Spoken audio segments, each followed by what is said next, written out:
welcome to the Hans Brinker Leadership Series.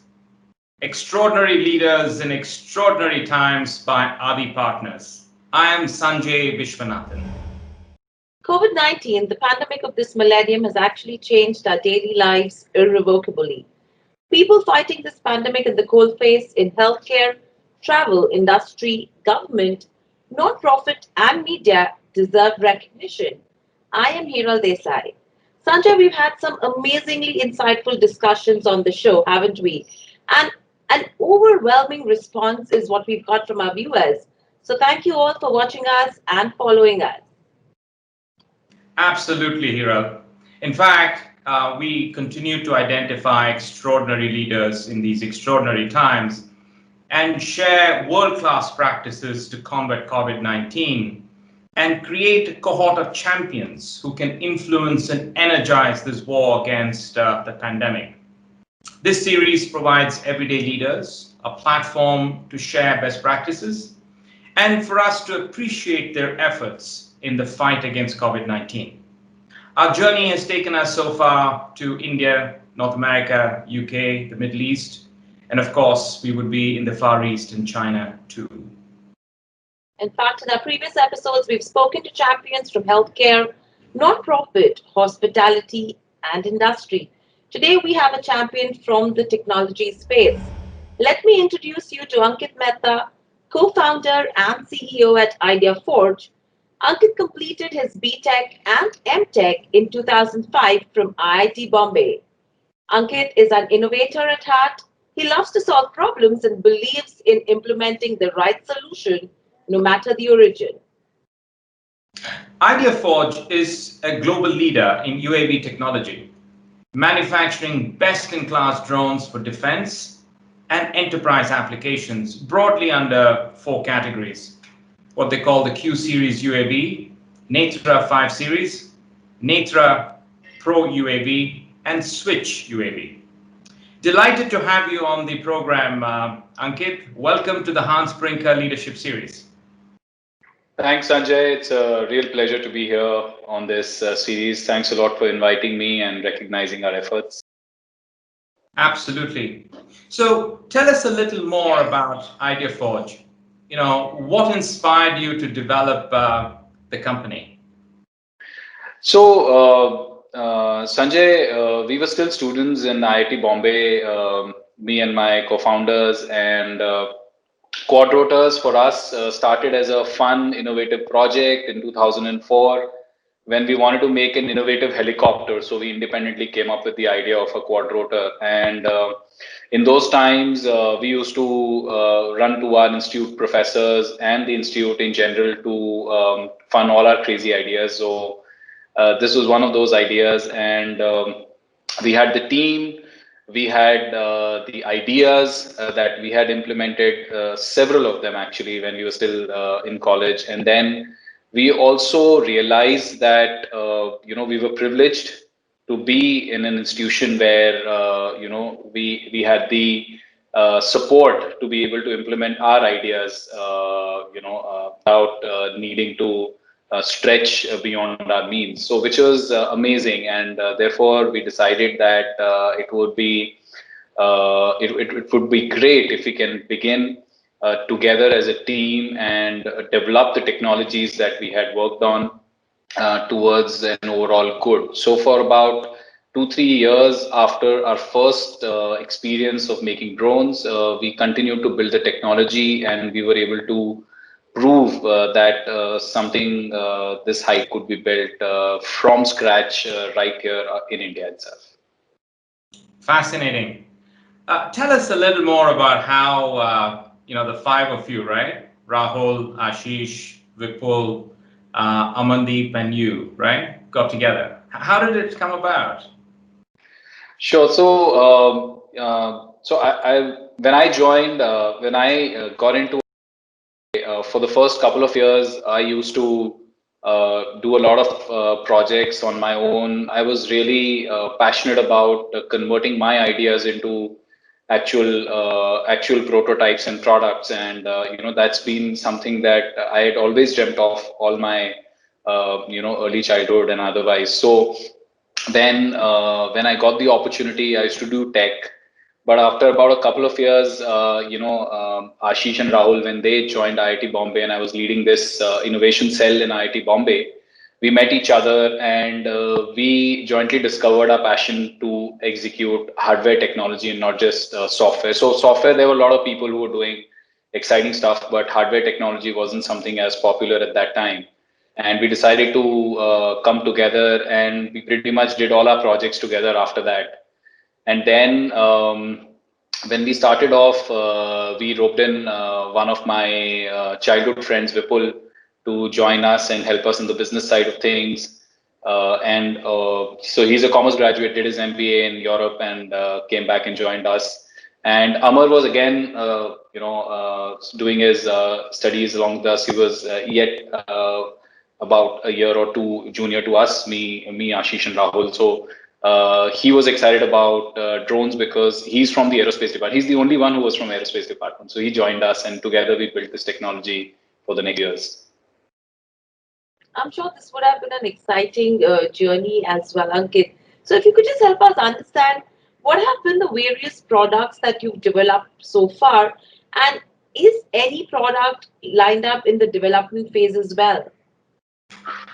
Yeah. So if you remember in 2008, when the attacks on Mumbai happened, before that we were largely busy building technology.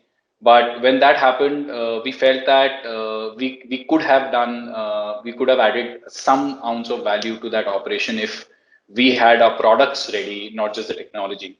So with inspiration from that, we started building our products for security and surveillance solutions. And over the years, we've delivered almost 4 to 5 generations of our quadrotor systems to various forces in the country for security and surveillance applications where they've been used for crowd management, counterinsurgency, counterterrorism, and all sorts of operations, traffic management, and perimeter surveillance, and all of that.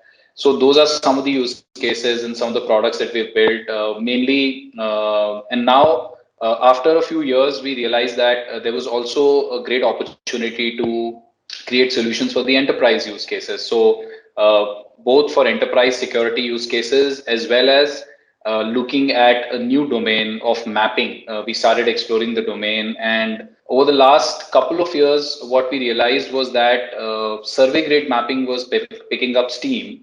So very interestingly, there was a sudden surge in demand for survey grade mapping using drones. And when I say survey grade mapping, it is maps that are created and are legally utilized to create land records. So these are seriously accurate maps, which are then going to be used to empower a lot of our population on ground.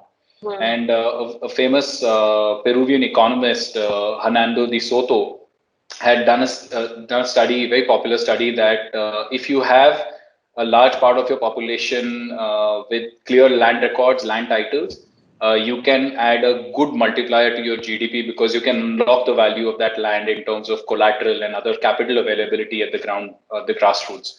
So that was the inspiration, and Government of India at the very beginning of this year announced a large scheme to map all the 660,000 villages of the country Hmm. and give clear land titles to rural people living in our villages. And therefore, it's a massive scheme. And inspired by that, we've entered into that domain in a big way now. And we have a few products that are qualified by our Survey of India for being able to do survey grade mapping, which will directly contribute to creation of these land records for those guys. Right. So, Ankita, I understand survey grade mapping, security, and surveillance is something where the drones have been used for at the moment, especially by the government from the defense side as well. However, what are the other various uses of this drone which you guys have already developed in terms of different industries? And additionally, another aspect of this is the regulatory framework which is needed, especially in a country like India. How does all of that fit in place? Yeah, so there are several very interesting and sometimes niche use cases for which we make drones. So one of the largest use cases potentially is usage of drones for agriculture. So when we look at agriculture, there is a whole domain of precision agriculture where you can use drones to monitor crop health, uh, highlight any anomaly early enough so that action can be taken in advance, and you can prevent either spoilage of crops or help mitigate deficiencies, if any, at the right time, so that you can increase the yield and do targeted application of products rather than do a blanket application of products, which is rampant today, which will allow you to improve both the quality of the produce as well as reduce the cost of your farming, and of course had a massive ecological impact along with it, because you are increasingly flooding the soil and groundwater with a lot of chemicals and pesticides. So there is that huge application area for drones, and connected to that is another application area of spraying using drones. So in agriculture, there is a huge opportunity of doing spraying, and spraying has a lot of issues because spraying has health issues connected to manual spraying. Not every farm holding is can be adopted to do commercial sprayers, like what happens in areas where there are large land holdings. In India, the land holdings are not that large, so drones become a very viable option if you want to do spraying on small areas as well, and therefore that's a large opportunity area in agriculture. That's another use case, although we are not doing that use case today. However, there are certain other areas. For example, if you want to do solar panel inspections in solar farms, because you want to be able to weed out panels which are depreciating the efficiency of the entire plant. So that's a use case for which our drones are utilized. And again, multispectral mapping. Then they are used for tower inspections, bridge inspections, all sorts of use cases, oil and gas pipeline monitoring, right of way inspection. So there is a myriad of uses for which our drones have been used in the past. And in terms of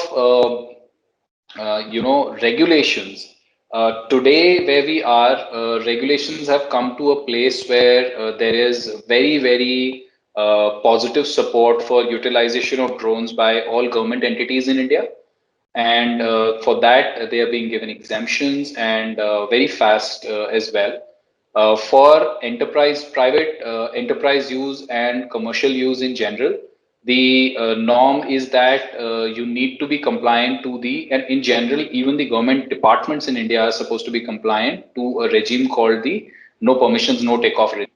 And that is currently in progress for operationalization. And in the coming few months, that will become operational, and that will enable a very secure usage of drones in our environment, wherein drones will take off only when they have permissions in areas where they're allowed to take off, and not do operations in areas where they're not allowed to do operations in general. So that will increase safety and security in an overall fashion, but at the same time, it is due execution, full operationalization, and therefore there is a route of giving exemption. Of course, defense operations are exempt from all of this, and even some intelligence agencies are exempt from the rule on that side. So, one of the things that we have been observing over the last few months of COVID is how social distancing is now the new normal. Now, clearly, one of the sectors that has been impacted by this is policing, and of course, surveillance. And we know that drones could become quite relevant there. So I'd love to hear from you. What is it that ideaForge is doing, especially in this COVID era, with social distancing and surveillance becoming quite important? Thanks, Sanjay, for pointing that. So when COVID started, and there was this lockdown announced, which is typically referred to as Section 144 in India, there was a clear norm that not more than 4 people should congregate in one area, and in general, your movement was restricted in several parts of the day and otherwise. What we saw in this was an opportunity to help our forces in enforcing the lockdown, because that was considered and is still an important way of curtailing the spread of this virus. Of course, it cannot be continued with the same restrictions any longer, given that it's been a long time, but it still remains a cause of concern. And therefore, we enabled our forces to operationalize the systems that they already had, as well as we built a drone that could carry a megaphone on it. And when you have a megaphone on a drone that can also zoom in and identify people, you are able to tell people inside COVID affected areas, inside the cordoned off zones, that you should not be moving around for your own safety. So we were able to enable a direct conversation with those people, and the forces could actually tell somebody that, hey, so and so person, you're wearing a white jeans and white shirt, or blue jeans, can you please go back home? You are you're outside your house when you're not supposed to be. And the moment that conversation happened and people were ID'd in that one sense, they were immediately conscious, and they started to disperse out. So wherever we were deployed, whenever there was a congregation of people spotted, it would immediately get dispersed because of this. So that was a very effective solution, remains a very effective solution in terms of what drones can enable from the standpoint of using it for COVID management. I think going forward, we've also collaborated with our partners, such as with Fractal, to do people detection, and people detection along with a layer of Section 144 alert.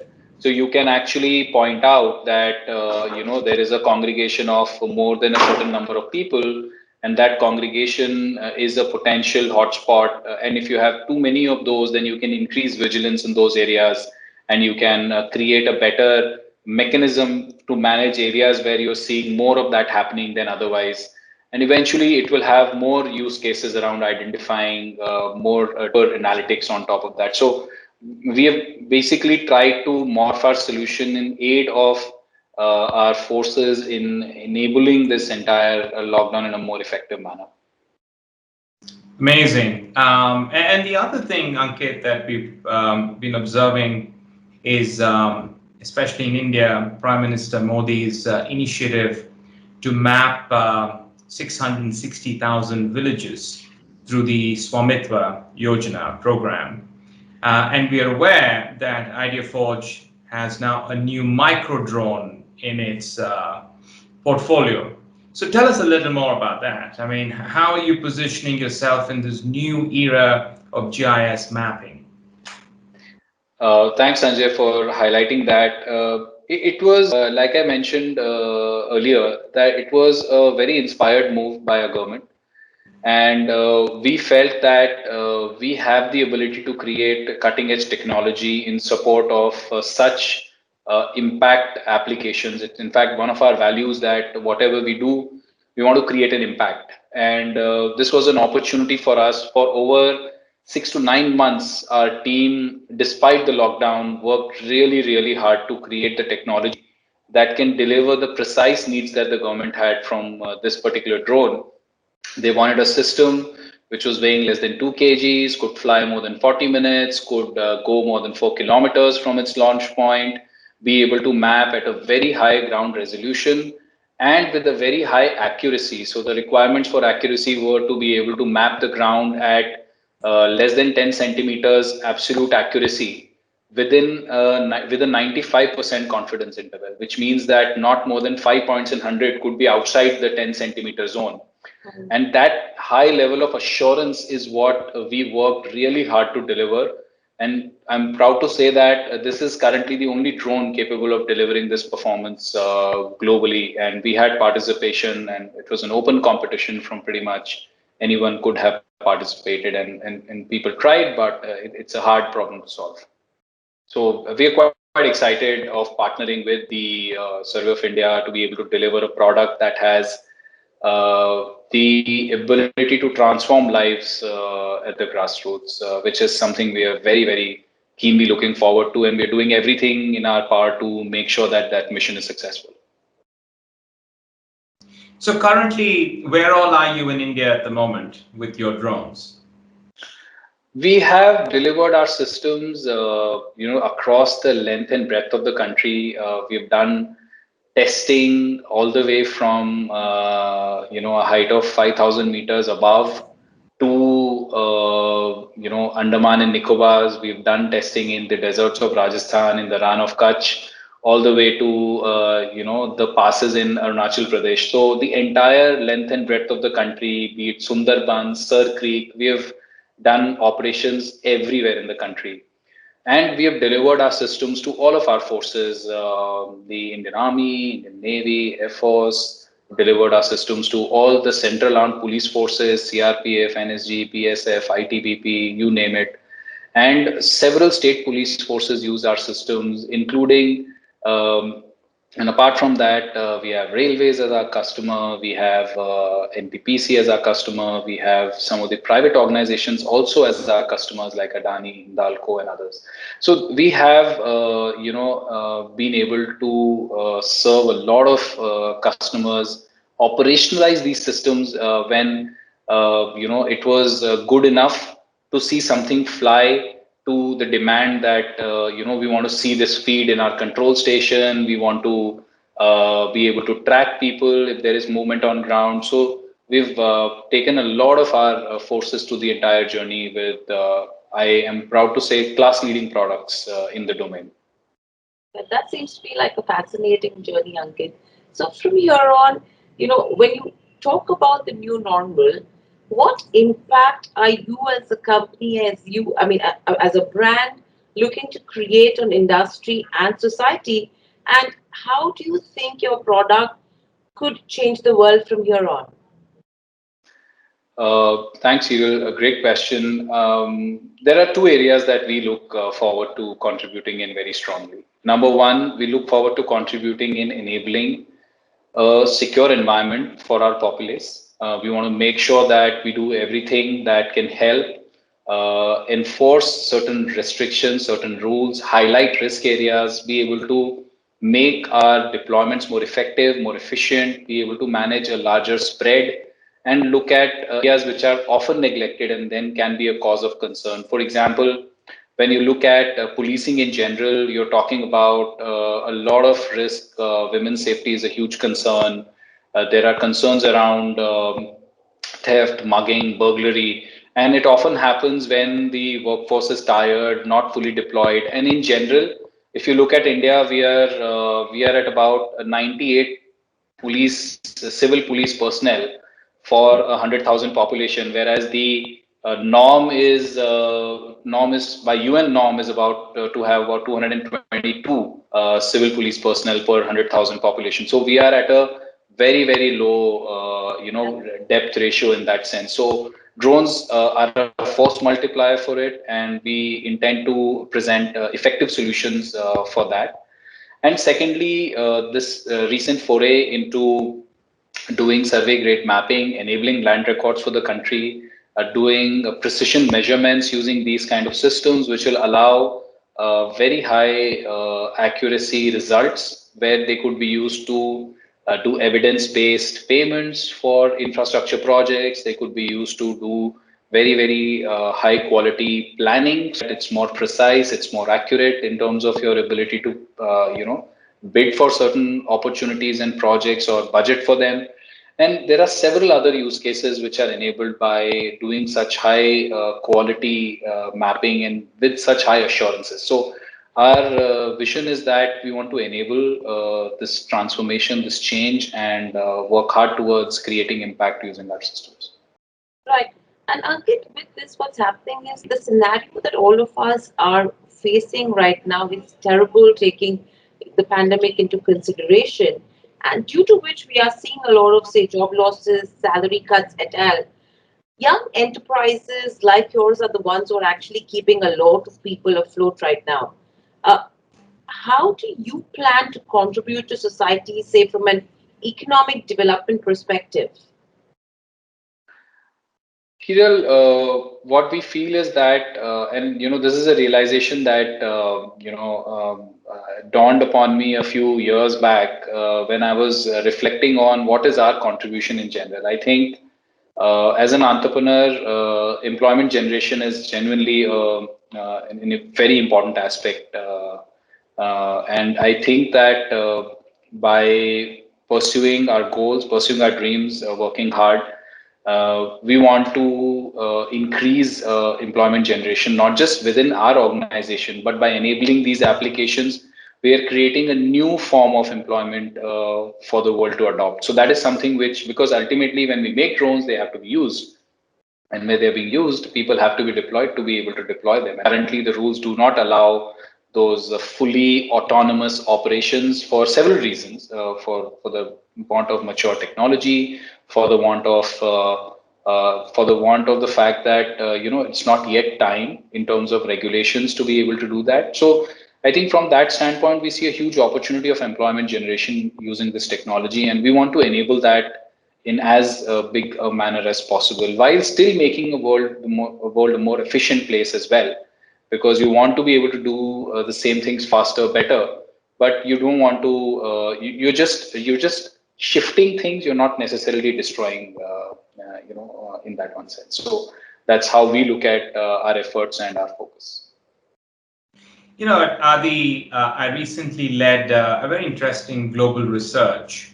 And one of the things that we wanted to test during the pandemic was, which segments of society would be the most resilient during this time. And what came out of it was that students and entrepreneurs were probably the most resilient, primarily because of their, the attitude to learn new things and their ability to port talent and yet be very fungible, right? So one of the things that I've been wanting to ask you is, what's your advice to students and entrepreneurs? Because you've been both in your lifetime already. So to students, I think, if I reflect back, it's the time to, explore all your dreams, visions, ideas. Do not, be bottlenecked by what you are studying, because a lot of times I see that people get caught up onto what they are studying. That's not really what most people end up doing anyhow. So, explore what you're passionate about, because you have to spend another 60, 70 years of your life doing that thing. So if you're bored, it's not going to be a happy life, right? So I think that's something which I would recommend everybody to pursue their heart, and what can bring joy in terms of doing. And it's a discovery process. Not everyone can know it early enough, and therefore you have to keep hunting for it at times as well. So which is pretty normal, right? As students, I think we should do that. And secondly, to entrepreneurs, I think what I've realized over the last few years of my own journey is that it's important to chase something large, sizable, because it is really crucial to be able to sustain what you're doing. Ultimately, it's all about being able to sustain first and then thrive, right? So the bottom line is, you pursue this. It's hard. You pursue this till you can sustain. There is no hard rule that you have to succeed, and if you can't sustain, you take a break and come back to doing what you're passionate about. So that, I think, that is pretty normal, and it's pretty reasonable to expect as an entrepreneur, because entrepreneurship is an area where it's okay to fail. In general, India, and in the earlier form of entrepreneurship or business, the way it used to happen, used to be averse to failure, and we would look down upon anybody who would fail. But entrepreneurship is an area where you actually celebrate, in that one sense, failure, because you failed doing something that others won't even dare touch, right? And that's how society has moved forward through entrepreneurship over so many years now. So I feel that it's important to chase, and then of course it's important to chase something large, be focused, and create a great team around you. Because if you have a great team, it is far easier to sustain the tough times than to do it as an individual alone. Absolutely, Ankit. Follow your passion as a student and chase your dreams, and see that there is some bit of sustainability when you're being an entrepreneur. These are two major lessons that we would take out of this as well.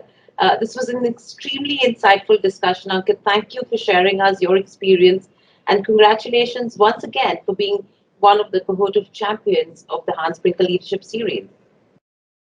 Thank you so much, Hiral. Thank you, Sanjay. Indeed, Ankit and Hiral, this was a remarkably insightful peek into the mind of an entrepreneur. And especially when we think about the future, with how drones and UAVs are going to dominate our lives and have a peek into our stories, this is a phenomenal way to understand the way the world is headed to. And Ankit, you're a real inspiration. And I do hope that many entrepreneurs and students around the world would take a leaf out of your book. Thank you for being on the show. Thank you.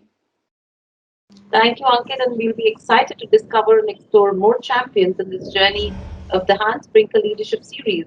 Thank you all for tuning in. Sanjay and I will be back to share more extraordinary leaders in these extraordinary times. See you soon.